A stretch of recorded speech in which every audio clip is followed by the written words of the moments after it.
All right, people.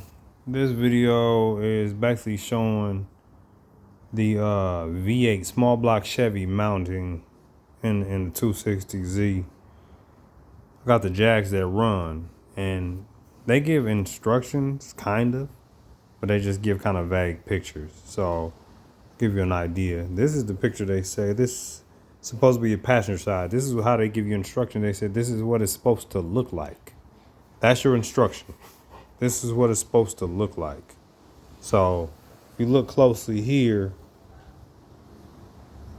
that motor mount is part number right there, 3990332. And that's a motor mount you get from AutoZone. I got mine from AutoZone. And there are two different size spacers behind it. I'll show you on the car, but this spacer here, and then on the driver's side is that spacer there. Now, keep in mind what these pictures look like, because those spacers don't look like nothing like it. You also have to block off your fuel pump. If you see right behind there's a fuel pump block off plate, so it means you have to have a electronic fuel pump, just so you know. So take a good look. That's driver's side, and that's passenger side. Now we're gonna go to the car. Let me grab one of these spacers too. So, we get to the car, and this is how it actually looks. That's the passenger side. Underneath that aluminum bracket is that motor mount mounted to the frame of the car, just as you would mount a regular one in this car. Those three holes are for the motor mount. If you see this one, it's the same thing here. Sorry for the angle, but same thing here. So what you need for spacer is this provided spacer here. If you look, now it looks nothing like what was in the book, but basically those three holes go over. You bring the bolts in from the back side, and they go directly into your block. So the bolts go in from the back side directly into the block, and that's how it mounts up.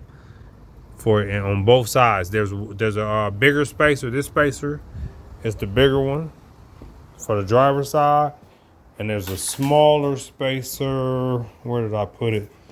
Oh, it's right here. Smaller spacer for the passenger side. If you can see the difference here. One of them thin, one of them small, because apparently in those Z cars, the mounts were offset. So the 6-cylinder would push over to one side a little bit. So yeah, that's pretty much it. It was a little weird to figure out, but once I figured it out, it was pretty simple. So yeah, that's the Jags That Run kit. And I bought all of the bolts and stuff myself, but and you gotta get the motor mount from AutoZone or whatever. But they give you the plates and the spacers. That's basically all you buying is the plates and the spacers, and then you mount it up. I got the small block Chevy that just came out of my Camaro. Right here, I got the TX. Why is it? The Tremec 5-speed. Right here. I'm waiting on the throwout bearing, and then once I get it mounted up, we're sticking it in there, and we go from there.